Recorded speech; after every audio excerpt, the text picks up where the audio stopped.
Al Durr وهذه الكلم بمديح الهادي تنتظم ضاءت بالمختار الظلم وحلا في مولده النغم قسما بالله رب العالمين ما قضينا غير دين الله دين فهو دين الحق دين الأنبياء إنه الإسلام. بسم الله الرحمن الرحیم.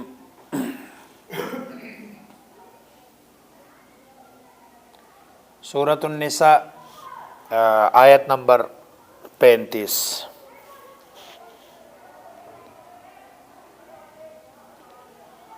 الرجال قوامون على النساء بما فضل الله بعضهم على بعض وبما انفقوا من اموالهم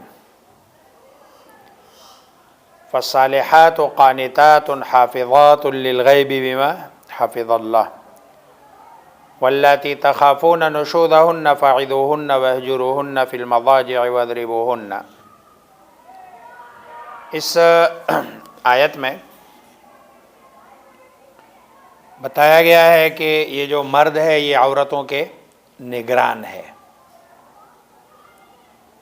اور اس کو نگرانی والے فرائض سر انجام دینے چاہیے، لیکن اس کے لیے شرط یہ ہے کہ نگران بننے کے وہ قابل بھی ہو. ظاہر بات ہے نگرانی میں ساری چیزیں دیکھنی پڑتی ہے طبعی طور پر اور تکوینی طور پر. اللہ تبارک و تعالی نے مرد کو عورت پر فضیلت دی ہے. اب اس کے جو جسمانی ساخت ہے، جسمانی قوت ہے، دل اور دماغ کی برتری ہے، یہ تو اظہر من الشمس ہے، یعنی اس پر بات کرنے کی ضرورت نہیں ہے. لیکن یہاں پر دیکھو آیت میں فضل اللہ بعضهم علی بعض، بعض کو بعض پر کہا ہے. اب یہ جو بعض ہے اس سے مراد مرد ہے، اور جو اگلا والا بعض ہے اس سے مراد عورتیں ہیں. بما فضل اللہ بعضهم علی بعض، بما فضل اللہ میں با سببیہ ہے، سبب کے لیے ہے، اور اس کا تعلق پیچھے قوامون سے ہے. تو ایک تو وجہ یہی ہے کہ اللہ تبارک و تعالی نے مرد کو طاقت دی ہے، قوت دی ہے عورت کے مقابلے میں. اور دوسری وجہ خود اللہ تبارک و تعالی بیان فرماتے ہیں وَبِمَا أَنفَقُوا مِنْ أَمْوَالِهِمْ. دوسرا یہ ہے کہ یہ جنا اپنے بیوی پر خرچ کرتا ہے، یہ دوسرا سبب ہے اپنے مال سے. ظاہری بات ہے جن گھروں میں خرچ خواتین کرتی ہے نا اور مرد گھر میں پڑا رہتا ہے، تو ظاہری بات ہے پھر اس کا مرد والا وہ جو خرچ کرنے کی وجہ سے جو اس کو برتری تھی وہ برتری باقی رہتی نہیں ہے. تو یہ دو جو ہے نا گھر کے نظام کو درست رکھنے کے لیے جو بنیادی اسلامی ہدایات ہے ان میں سب سے پہلی ہدایت یہ ہے کہ گھر میں قوامیت یعنی حاکمیت اور ذمہ دار ہونے کا جو درجہ ہے وہ مرد کو حاصل ہے. اور جس گھر میں یہ معاملہ الٹ ہو جاتا ہے وہاں وہ گھر پھر چلتا نہیں ہے، وہاں مسائل پیدا ہوتے ہیں. اور ہر جماعت کا ایک سربراہ ہونا چاہیے، یعنی 2 ہے، 3 ہے، 4 ہے، تو اس کا کوئی نہ کوئی تو بڑا ہونا چاہیے نا. جیسے بندہ سفر پہ جاتا ہے تو سفر پہ جاتے ہوئے بھی بندہ 5-6 بندے جاتے ہیں تو اپنا ایک امیر مقرر کرتے ہیں.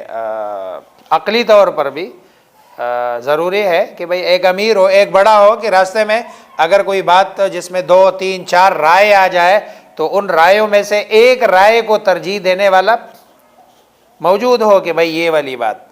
آپ دفتر میں بیٹھے ہوتے ہیں، 5-6 بندے کام کر رہے ہوتے ہیں، تو اگر سارے برابر ہو تو میرے خیال میں دفتر کا کام نہیں چلے گا. دفتر کا کام چلے گا تب کہ ان 4-5 میں سے ایک بندہ ذمہ دار ہو اور باقی ماتحت ہو تاکہ اگر کوئی مسئلہ ہو تاکہ وہ ذمہ دار اس بات کو ہینڈل کر سکے. تو یہ مرد کو بھی جو ہے نا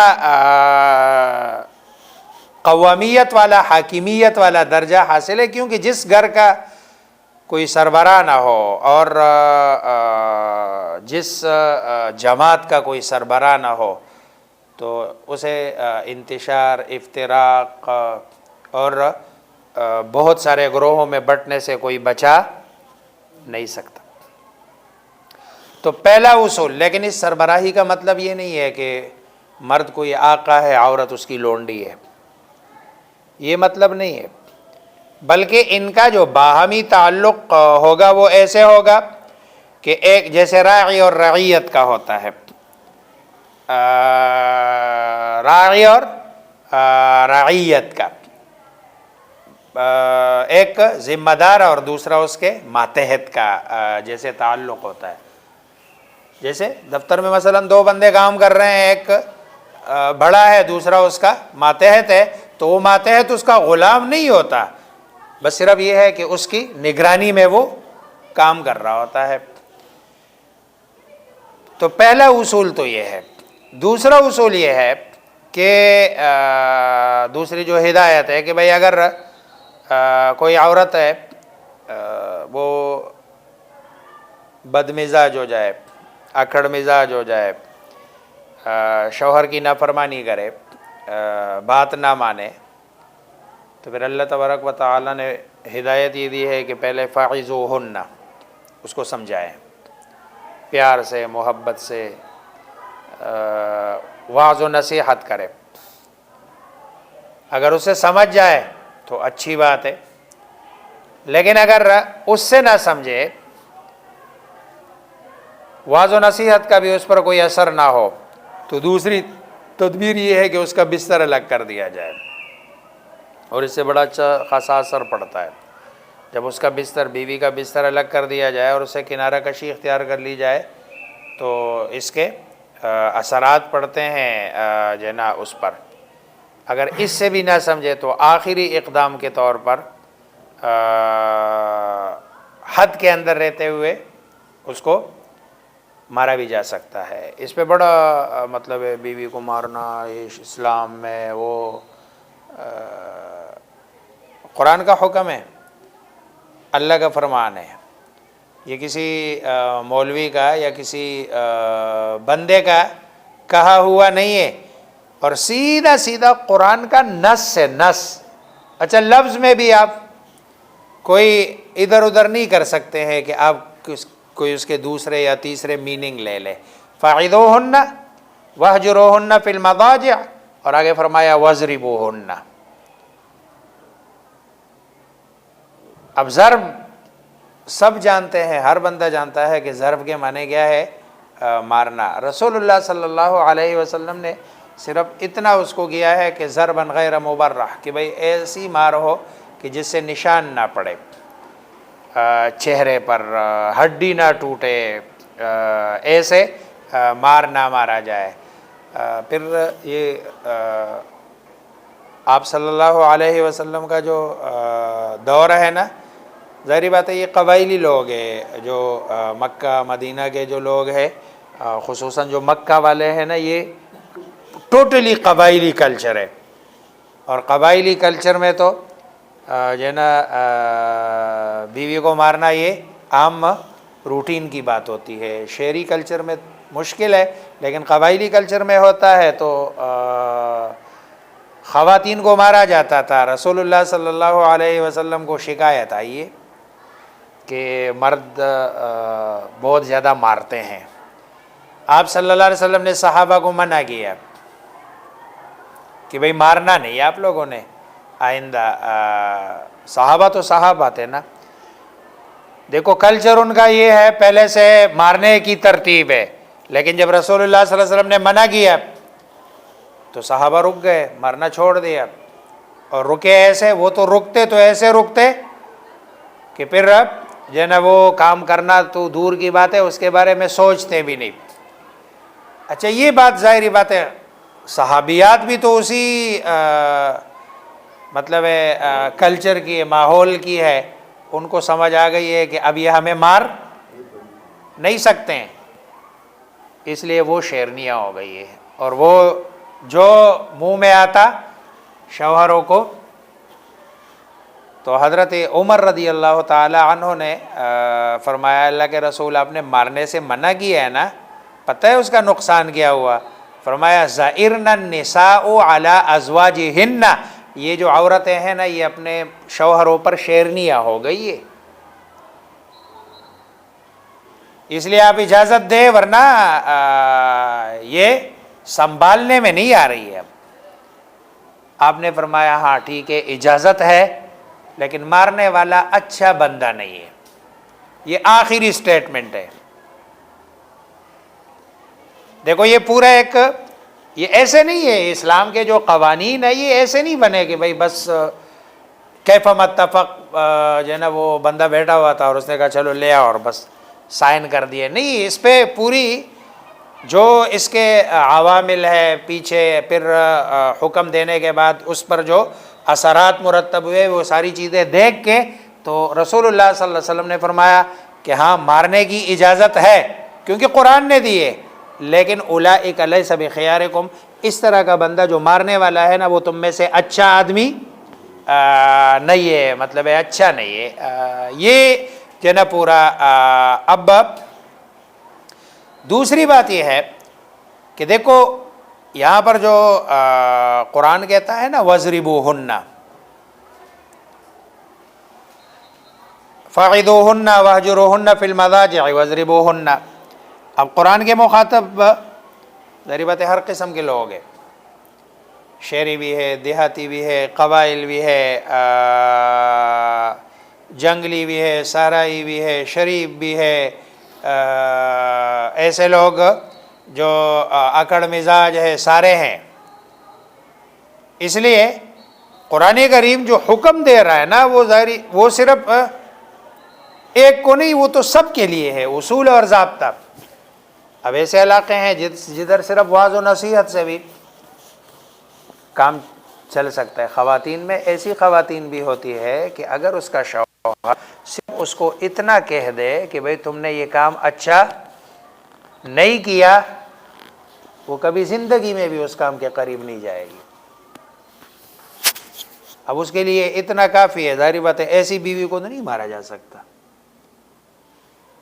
اور وہ اگر اس سے نہ سمجھے تو اگلا بعض خواتین سے اگر تم وَاهْجُرُوهُنَّ فِي الْمَضَاجِعِ یعنی بستر کو الگ کر دیا جائے، اسے کنارہ کشی، تو اگر ایک دن بھی کر لینا تو اس کو ساری زندگی یاد رہے گا. وہ کبھی بھی ایسا ظاہر بات ہے سارے راستے جو ہے نا دیکھ لیے گئے تو یہ تو آخری اب جو ہے نا بعض علاقوں میں جو پسماندہ علاقے ہوتے ہیں اور دیہاتی خواتین ہوتی ہے وہ اس زبان کے علاوہ دوسری زبان سمجھتی نہیں ہے، اس کو پتہ نہیں ہے دوسری زبان اس نے کبھی پڑھی نہیں ہے، اس کو صرف یہی ایک ہی زبان نا جو ہے نا وہ سمجھ آتی ہے.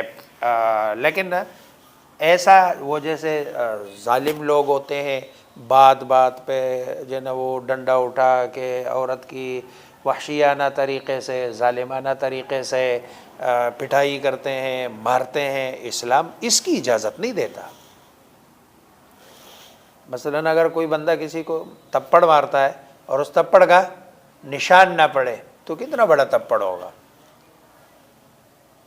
یہ سارا کام یہ جتنا بھی ہے نا یہ ہے بھی اسلام نے مطلب ہے یہ گھر کی چار دیواری کے اندر یا جو اپنا خلوت کے اندر ہے کہ بھئی یہ خلوت میں کیا جائے. جیسے اور مار بھی حدیث میں آپ صلی اللہ علیہ وسلم نے صاف ستھرے الفاظ میں فرمایا کہ چہرے پہ نہ مارے، ایک کیونکہ چہرے پر چھوٹے سے تپڑ سے بھی نشان بڑھتا ہے. اچھا پھر چہرے پہ نظر بھی آتا ہے، کوئی اور بھی دیکھے گا تو عزت نفس اس کی کیا ہوگی؟ مجروح ہوگی. اس لیے عزت نفس بھی نہیں مجروح کرنی. چہرے پہ نہ مارے اور ایسا بھی نہ مارے کہ اس سے چوٹ لگے، ہڈی بھی نہ ٹوٹے. اس لیے بعض تفسیروں میں مفسرین نے لکھا ہے کہ اگر مارنا ہی ہے تو مسواک سے مارے. اب مسواک سے مطلب ہے کتنی بڑی مار ہوگی کہ جس سے اس سے بدن پہ کوئی نشان وغیرہ نہیں پڑتا. اچھا یہ جو کہا ہے نا نافرمانی کہ بھئی اگر وہ نافرمان ہو جائے، اچھا نافرمانی کیا ہے، اس کی ڈیفینیشن کیا ہے؟ اب نافرمانی یہ ہے کہ بھئی سالن میں نمک زیادہ ہوا، نافرمانی یہ ہے کہ مرچ زیادہ ڈالی ہے، یہ نافرمانی یا نہیں ہے؟ سچی بات تو یہ ہے تو یہ تو اس کی ذمہ داری بھی نہیں ہے. نہیں، یہ تو اس کی ذمہ داری بھی نہیں ہے.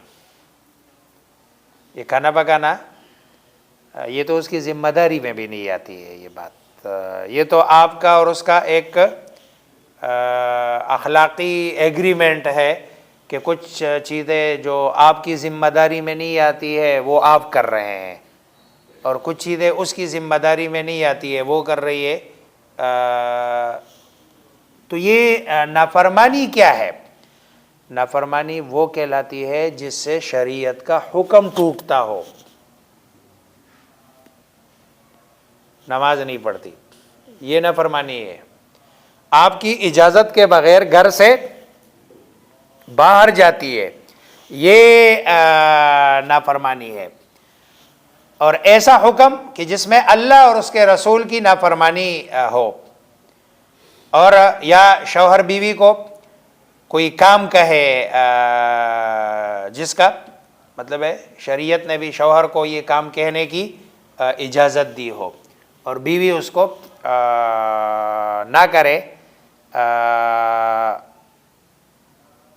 تو یہ نافرمانی ہے. لیکن اگر شوہر اپنی بیوی کو ایسا کام کہے کہ جس کو شریعت نے منع کیا ہو، مثلا یہ بیوی پردہ کرنا چاہتی ہے، یہ کہتی ہے نہیں آپ نے محافل میں میرے ساتھ بغیر جو نا پردے کے جانا ہے، یہ نافرمانی نہیں ہے.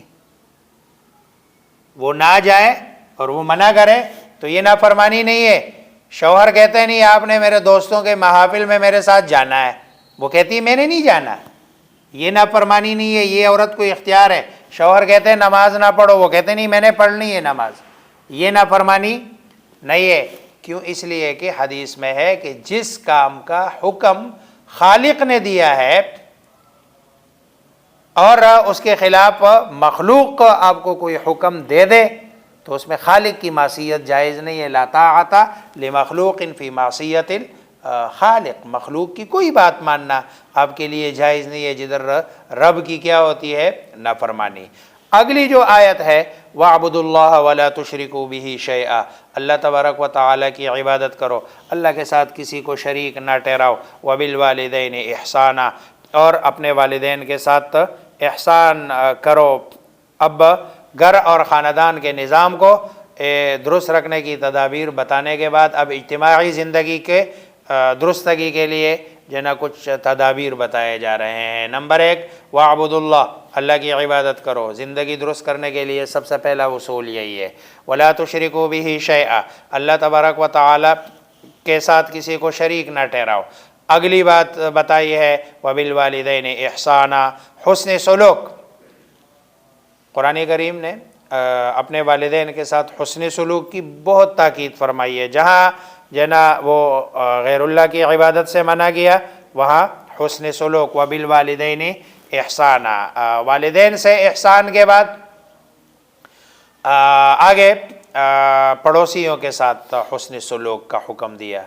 وَالْجَارِ ذِي الْقُرْبَى وَالْجَارِ الْجُنُبِ وَالصَّاحِبِ بِالْجَنْبِ، رشتہ دار پڑوسی، غیر رشتہ دار پڑوسی، یا آپ کا جو بیٹھا ہوا ہے پاس کسی بھی جگہ پہ، گاڑی میں بیٹھے ہوئے ہیں، دفتر میں بیٹھے ہوئے ہیں، مسجد میں بیٹھے ہوئے ہیں، اس کا بھی خیال کرنا چاہیے. پڑوسی کے 3 درجے اس آیت میں بتا دیے. پہلے درجے جار ذی القربہ، رشتہ دار بھی ہے، اور یا قریب والا پڑوسی جو بالکل آپ کی دیوار کے ساتھ اس کا دیوار، اور یا قریب سے مراد رشتہ دار پڑوسی. والجار الجنب، دور والا پڑوسی. اب دور والے پڑوسی کے دو معنی ہیں، ہے تو قریب لیکن رشتے میں دور ہے، اور یا یہ ہے کہ ایک دو گھر چھوڑ کے اس کا اگلا گھر جو ہے نا آتا ہے، اور تیسرا جو ہے نا وہ ہے کہ وصاحب بالجنب، یہ وہ ہے کہ جو عارضی طور پر آپ جس کے قربت میں ہے، مثلا سفر کے دوران ساتھ بیٹھا ہوا ہے یا کھڑا ہوا ہے، اس کا لوگ بہت بالکل خیال نہیں کرتے ہیں۔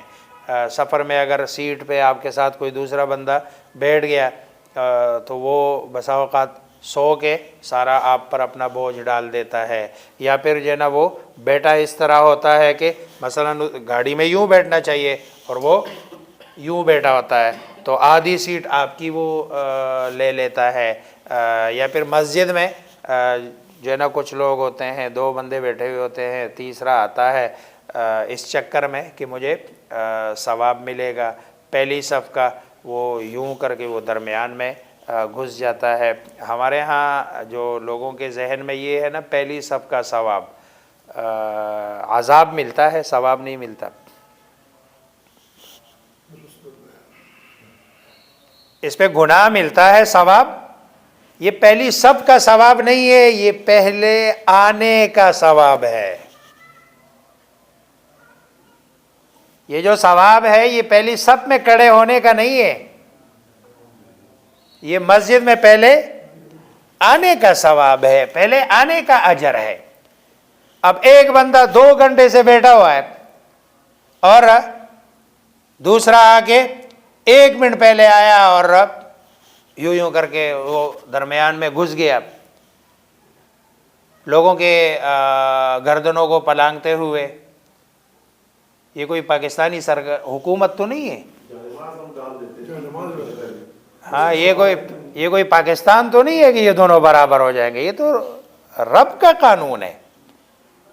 دیکھو یہ تو سینس، کامن سینس کے بھی خلاف ہے کہ بھائی یہ بھی پہلے سب کا نمازی ہو گیا، یہ بھی پہلے سب کا نمازی، ایک بندہ 15-20 منٹ پہلے آیا، بیٹھا ہوا ہے، اہتمام کیا اس نے اور وہ بیٹھا ہوا ہے، اور ایک بندہ 2 منٹ پہلے آیا، یہ دونوں پہلے سب کے نمازی۔ ایسے نہیں ہے، اللہ تبارک و تعالیٰ کے یہاں ضابطے ہیں، قانون ہے، جو بندہ پہلے آیا ہے اس کو اجر ملتا ہے، اس کو ثواب ملتا ہے، یہ مطلب ہے۔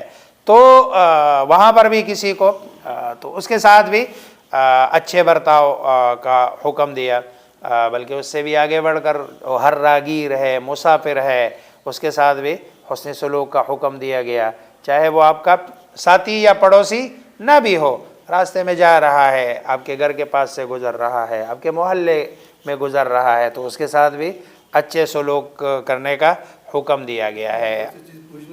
جی اگر گاڑی بھی چلاتے ہیں سڑکوں پہ اور کٹ مارتے ہیں، یہ بھی تو اسی سے ہاں وہ اس میں تو بہت ساری چیزیں آتی ہے، آپ جو ہے نا گاڑی کٹ مارتے ہیں، نمبر 2 گاڑیاں جو ہے نا غلط جگہ میں پارک کرتے ہیں۔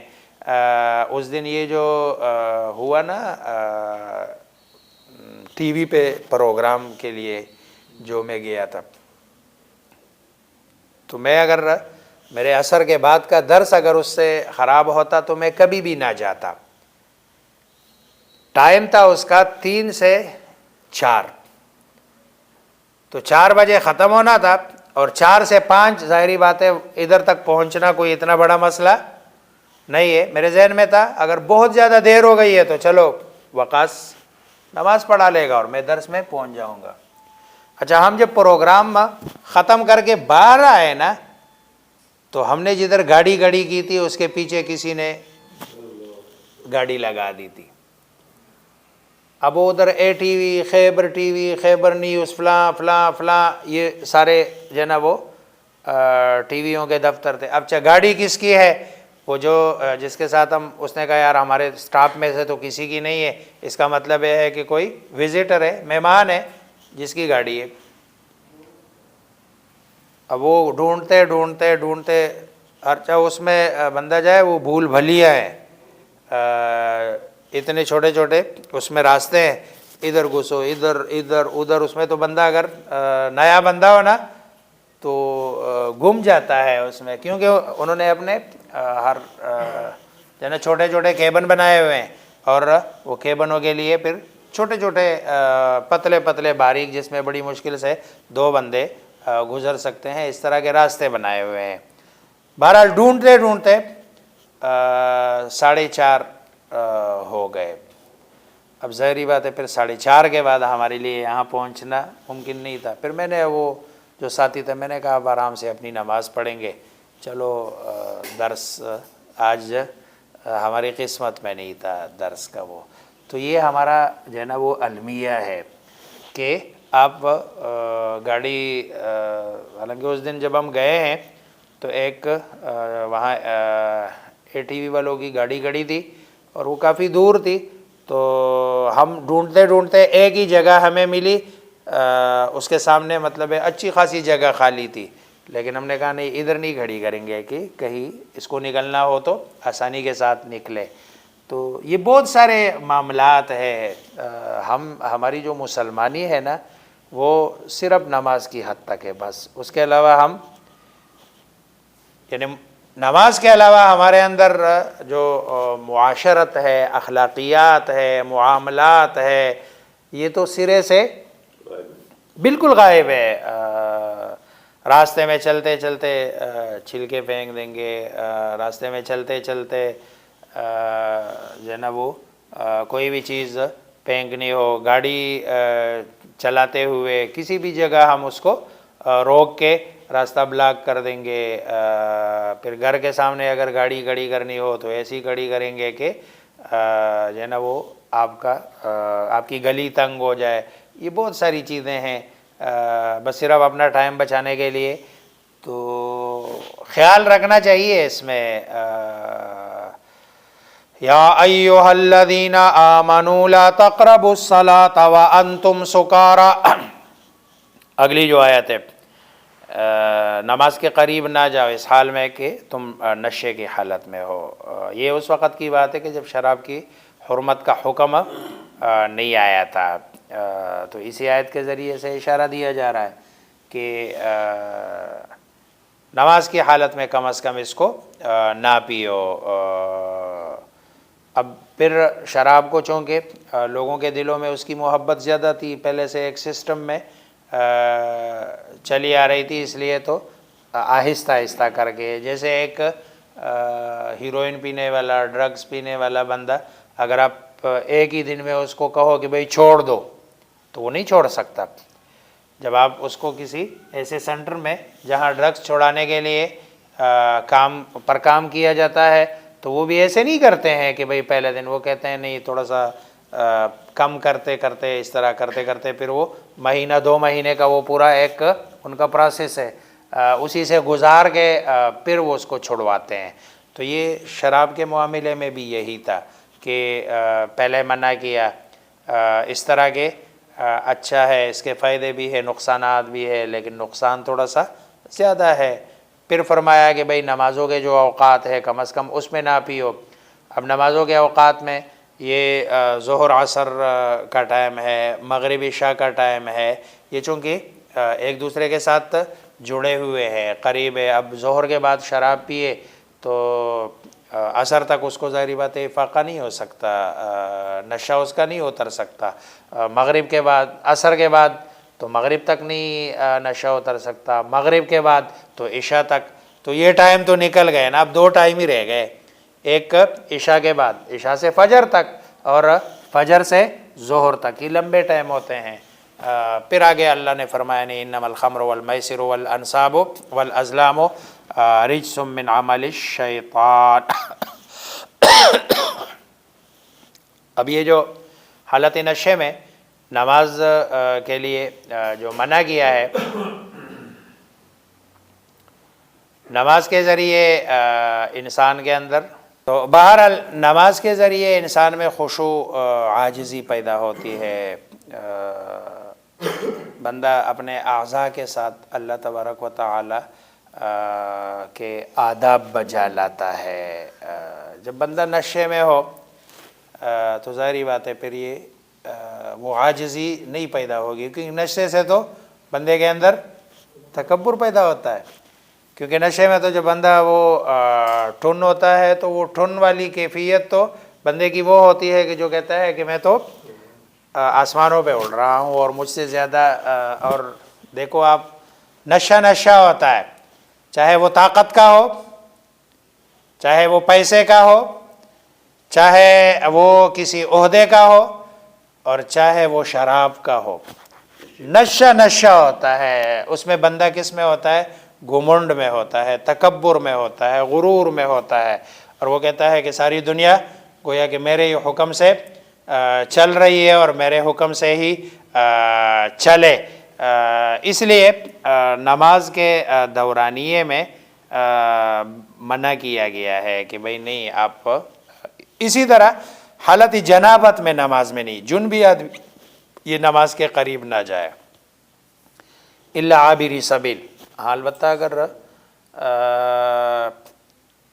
راستہ گزرنے والا ہو۔ اب راستہ گزرنے والا کا کیا مطلب ہے؟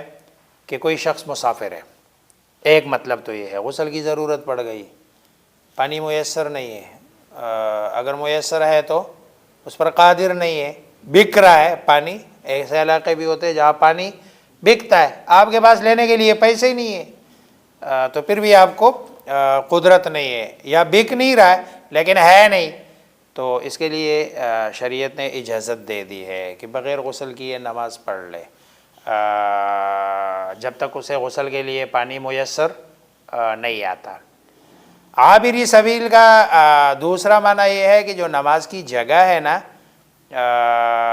یعنی نماز کے محل، کہ بھئی مسجد میں داخل نہ ہو اگر آپ حالت جنابت میں ہو، لیکن اگر مسجد آپ کے غسل کے حصول کے لیے گزرگاہ ہے، راستہ ہے، اب یہ جیسے مثلا تبلیغی جماعت کے جو ساتھی ہے مسجد میں سوئے ہوئے ہیں اور سوتے بھی ہے، یا مسجد میں نہیں ہے، مسجد کے ساتھ کمرہ ہے، تو جدھر یہ سوئے ہوئے ہیں یہ اس سائیڈ پہ ہے، اور جو غسل خانے ہیں وہ مسجد کے، اب غسل کی حاجت ہو گئی ہے، اب مسجد کو مطلب ہے میں کیسے جائے؟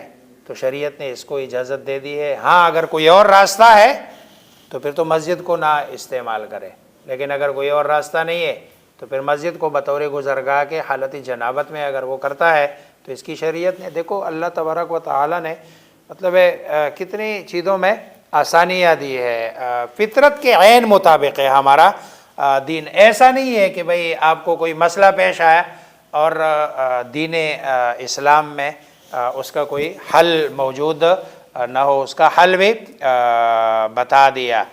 تو حتی تغتسلوا، یہ دو جو ہے نا وہ اوقات ہے کہ جس میں نماز کے قریب جانے سے منع کیا گیا ہے۔ پھر آگے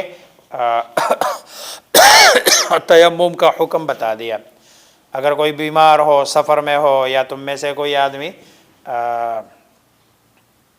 بڑے جو ہے نا بول کے لیے آئے یا بیوی کے پاس جائے تو فلم تجدوا ماء فتیمموا، اور وہ نہ پائے جو ہے نا پانی، تو پھر تیمم کی شریعت نے اجازت دے دی، اور شریعت جو ہے نا وہ تیمم کا طریقہ بتا دیا، فامسحوا بوجوہکم وایدیکم، بس چہرے پر ہاتھ مارو اور اپنے ہاتھوں پر، بس یہی تیمم ہے، لوٹ پوٹ ہونے کی پورے کی ضرورت نہیں ہے۔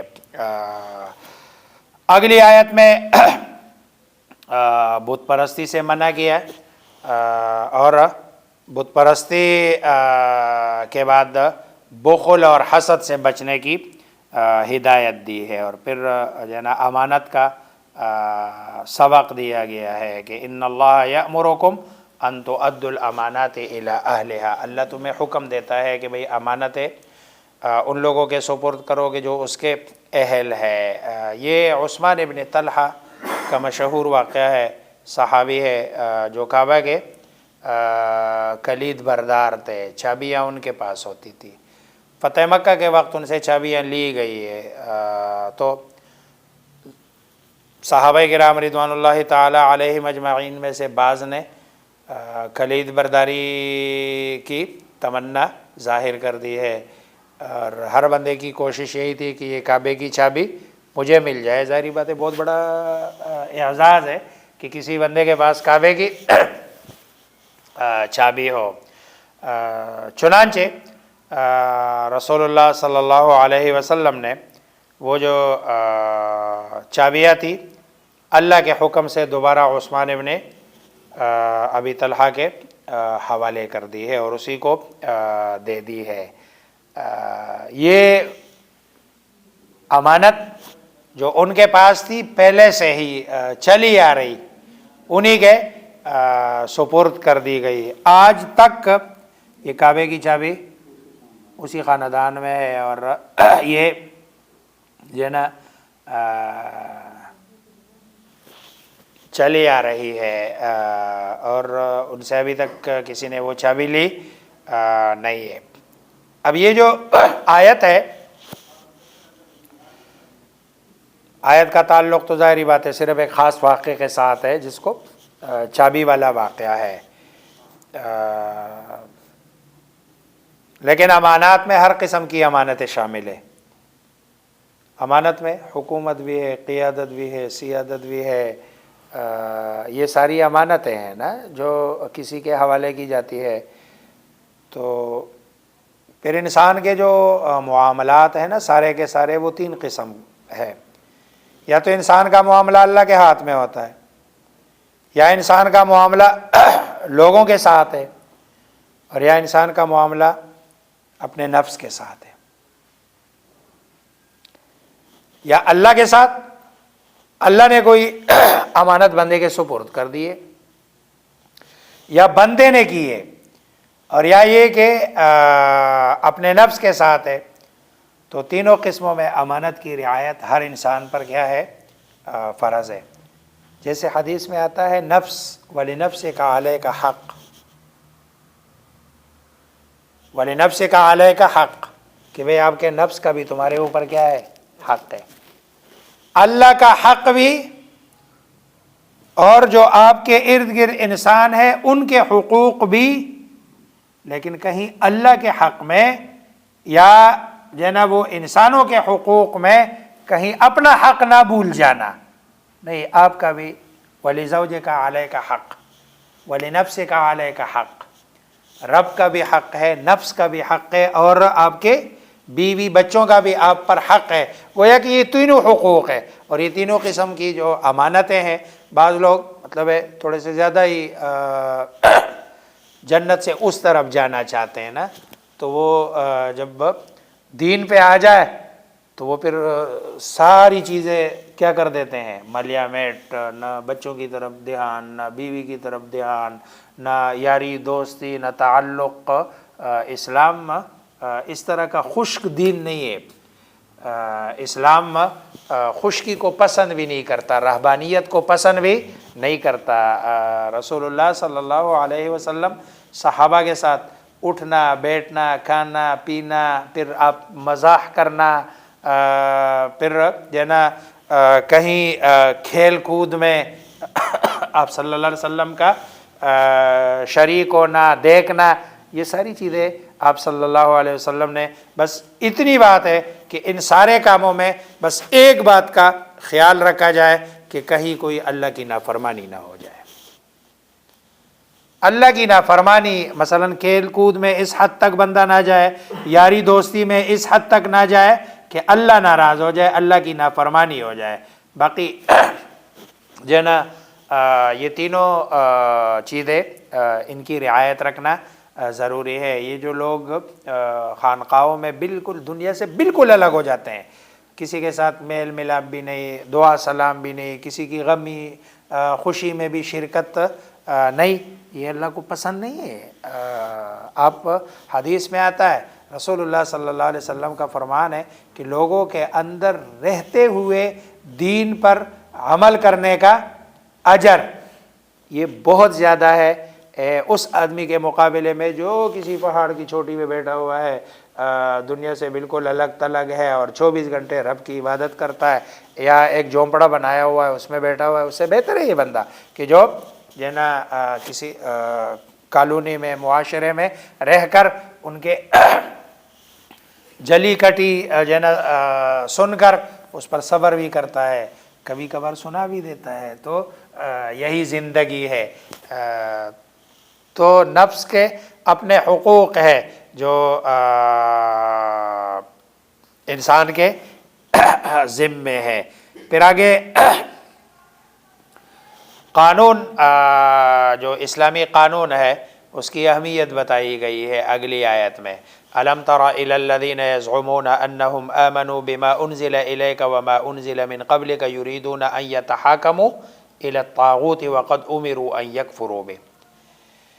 اے پیغمبر کیا تم نے ان لوگوں کو نہیں دیکھا جو دعویٰ یہ کرتے ہیں کہ وہ اس کلام پر بھی ایمان لے آیا ہے جو تم پر نازل کیا گیا، اور اس پر بھی ایمان لائے جو تم سے پہلے نازل کیا گیا، لیکن ان کی حالت یہ ہے کہ وہ اپنا مقصد جو ہے نا فیصلے کے لیے طاغوت کے پاس لے کے جاتے ہیں اپنا فیصلہ، حالانکہ ان کو حکم یہ دیا گیا کہ وہ اس کا کھل کر انکار کرے، اور شیطان چاہتا ہے کہ انہیں بھٹکا کر پرلے درجے کی گمراہی میں مبتلا کر دے۔ اب دیکھو یہاں قانون الہی ہے، اسلامی قانون، اس کی اہمیت۔ آیت کے پیچھے جو شان نزول ہے، بشر ہے یا بشر ہے یا بشیر ہے، نامی ایک آدمی ہے، منافق ہے، اس کا ایک یہودی کے ساتھ جھگڑا ہوا، جھگڑے میں یہودی نے کہا کہ چل محمد صلی اللہ علیہ وسلم کے پاس، ان سے فیصلہ کر کے آئے، لیکن وہ جو منافق تھا نا وہ اس نے قبول نہیں کیا، اس نے کہا نہیں، کعب بن اشرف یہودی کے پاس جاتے ہیں اور اس سے فیصلہ کرواتے ہیں۔ کعب بن اشرف یہودی ہے، سردار ہے یہودیوں کا، رسول اللہ صلی اللہ علیہ وسلم کا سب سے بڑا دشمن بھی ہے۔ اب عجیب بات تھی کہ یہودی اپنے سردار کو چھوڑ کر رسول اللہ صلی اللہ علیہ وسلم کے پاس آ رہے ہیں، اور جو منافق ہے، جو بظاہر اپنے آپ کو مسلمان سمجھ رہا ہے، وہ رسول اللہ صلی اللہ علیہ وسلم کو چھوڑ کر اس منافق کے پاس۔ اب جو اپنے آپ کو مسلمان کے نالے والا تھا، ظاہری بات ہے وہ اپنے جو اس معاملے میں ناحق پہ تھا، اور وہ جو یہودی تھا وہ حق پہ تھا، اس لیے ان کو پتہ تھا کہ رسول اللہ صلی اللہ علیہ وسلم جو فیصلہ کریں گے وہ حق پہ کریں گے، اور حق میرے ساتھ ہی ہے، اس لیے میرے حق میں فیصلہ کریں گے۔ چنانچہ ان دونوں میں باہمی گفتگو کے بعد یہ طے ہو گیا کہ چلو ٹھیک ہے، نہیں رسول اللہ صلی اللہ علیہ وسلم کے پاس جاتے ہیں۔ مقدمہ آپ کے پاس آیا، آپ نے معاملے کی تحقیق فرمائی تو حق یہودی کا ثابت ہوا، اور اسی کے حق میں فیصلہ دے دیا۔ اب بشر جو بھی تھا، بشیر جو بظاہر مسلمان تھا، حقیقت میں منافق تھا، تو اس کے حق میں تو فیصلہ نہیں ہوا، اس لیے اس نے ذہن میں سوچا نا حضرت عمر یہ یہودیوں کے معاملے میں تھوڑا سا سخت ہے اس کا موقف نا، اس لیے حضرت عمر کے پاس جاتے ہیں، شاید وہ مجھے مسلمان سمجھ کے، اس کو یہودی سمجھ کے ان کے، تو انہوں نے کہا چلو چلتے ہیں حضرت عمر کے پاس۔ باہر کیف یہ دونوں حضرت عمر رضی اللہ تعالیٰ عنہ کے پاس پہنچے، یہودی نے حضرت عمر کے سامنے پورا واقعہ بیان کیا، اور ساتھ میں یہ بتایا کہ اس مقدمے کا فیصلہ ہم رسول اللہ صلی اللہ علیہ وسلم سے پہلے کرا چکے ہیں، مگر یہ اس پر مطمئن نہیں ہے اور آپ کے پاس ہے۔ حضرت عمر نے کہا اچھا یہ کیا ہے؟ انہوں نے کہا ہاں اس نے یہی کیا۔ انہوں نے کہا ٹھہرو میں آتا ہوں۔ ایک روایت میں آتا ہے کہ گھر گئے، تلوار لے کے آئے اور اس منافق کی گردن اڑا دی۔ نے کہا تیری ایسی کی تیسی، جو رسول اللہ صلی اللہ علیہ وسلم کے فیصلے پر راضی نہ ہو تو اس کا فیصلہ یہی ہے جو میں نے کیا ہے، جو اللہ اور رسول کے فیصلے پر راضی نہ ہو اس کا یہی ہے فیصلہ کہ جو میں نے کیا۔ اب مطلب یہ تو ایک واقعہ ہے میرا اور آپ کے لیے، دیکھو کیا ہے، کیا ہم جو اپنے فیصلے ہیں دنیا کے سارے معاملات کے، کیا اسلامی نظام کے تحت کرتے ہیں؟ کیا اللہ اور اس کے رسول کے جو قوانین ہیں اس کے تحت کرتے ہیں، یا طاغوت، یہ کہتے ہیں نا طاغوتی نظام؟ تو ہمارا نظام سارا جو سب کو پتہ ہے، مطلب ہے بتانے کی ضرورت بھی نہیں ہے، سیاسی پیشیاں ہیں روز 2-2 3-3 ہوتی ہے. کسی آدمی کا جو ہے نا وہ جائیداد کا کوئی مسئلہ ہے, کسی نے اس پہ قبضہ کیا ہوا ہے, وہ بیچارہ وہ بھی مر جاتا ہے, اس کا بیٹا بھی مر جاتا ہے, پوتا بھی مر جاتا ہے, پڑ پوتا بھی مر جاتا ہے, وہ پڑ پوتے سکڑ پوتے کو جا کے کہیں کوئی فیصلہ آتا ہے. یہ تو ہماری کیا ہے حالت ہے. حالانکہ فیصلہ کرنے میں مطلب ہے کتنی دیر لگتی ہے. پہلی بات تو یہ ہے کہ فیصلہ کرنے میں آپ نے مثلا بھائی فیصلہ کرنا ہے, انہوں نے کہہ دیا کہ بھائی مجھے میری زمین ہے, انہوں نے اس پہ قبضہ کیا ہوا ہے. اچھا جی آپ گواہ لے کے آئیں, اچھا یہ 2 گواہ لے کے آئیں. اس زمانے میں تو رسول اللہ صلی اللہ علیہ وسلم کے زمانے میں تو جو 2 گواہ ہوتے تھے وہ سچے ٹکے پکے ہوتے تھے, اس لیے وہ 2 گواہ پیش ہوتے تھے. اچھا آج کل کے زمانے میں چلو اتنی بات ہے, گواہ سچے نہیں ہوتے یا جھوٹے ہوتے ہیں یا ان کا پتہ نہیں چلتا. آسان طریقہ ہے جج کے پاس, وہی 2 گواہ, ظاہری بات ہے گاؤں علاقہ سارا سب کچھ پتہ ہے, وہ ادھر جا کے وہی 2 بندوں کا کے بارے میں معلومات بھی کر سکتا ہے کہ یہ 2 بندے کیسے ہیں. پھر ودن 1 ڈے یہ جا کے ضیاء صاحب کا زمانہ تھا اور ہمارے گاؤں کا ایک نوجوان قتل ہوا تھا, اور اس نوجوان کی ضمانت ہونے لگی تھی اور وہ چھوٹنے والا تھا. وہ جو خاتون تھی اس کا بچہ کوئی اور نہیں تھا, 6 اس کی بچیاں تھیں, وہ ضیاء صاحب کے پاس آئی. اچھا یہ واقعہ میں 7ویں یا 8ویں میں تھا, یہ وہ میری ماں کو سنا رہی تھی ہمارے گھر میں نا, اور میں سن رہا تھا, یہ اس وقت کی بات ہے. انہوں نے کہا کہ میں گئی ضیاء صاحب کے پاس نا, بڑی مشکل سے صدر ہاؤس کہتے انہوں نے مجھے بلایا پھر کہ بھئی آؤ. کہتے ہم دونوں, میں بیٹا بیچ میں ایک بندہ بھی بٹھایا ہوا تھا. کہتے ضیاء صاحب کو تھوڑی بہت پشتو آتی تھی لیکن پوری نہیں آتی تھی, تو بٹھایا. کہتے میں نے اپنا سارا واقعہ سنایا, تو کہ میرا بچہ تھا, پہلے میرے شوہر کو ان لوگوں نے قتل کیا, اب میرے بیٹے کو بھی قتل کیا, میرا دنیا میں کوئی نہیں ہے, میں آپ کے پاس آیا ہوں, آپ حکمران ہیں, آپ ہی میرا. تو کہتے ہیں مجھے ضیاء صاحب نے کہا بی بی مجھے صرف آپ 1 ہفتہ ٹائم دے دو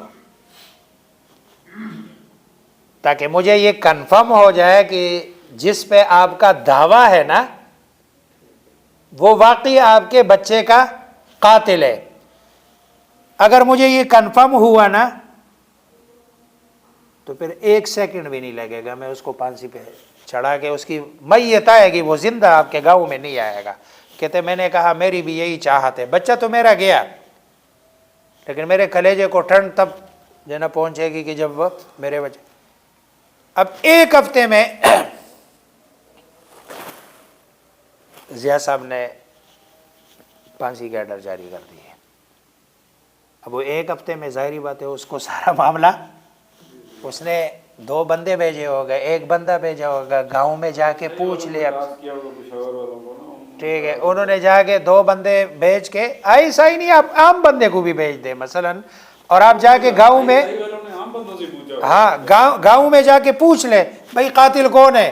ہر بندے کو زبازد عام ہوتی ہے یہ بات کہ بھائی یہی ہے, ہر بندے کو پتہ ہوتا ہے, تو کون سا مشکل کام ہے. لیکن چونکہ ہم وہ جو ہے نا وہ قاتل کو شک کا فائدہ دیتے ہوئے اس کو باعزت بری کر دیا گیا, یہ ہے ہمارا سارا نظام.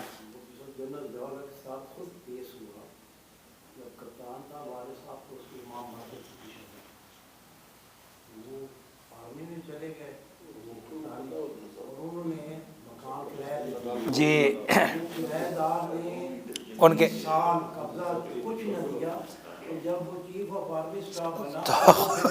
پھر ہوتا ہے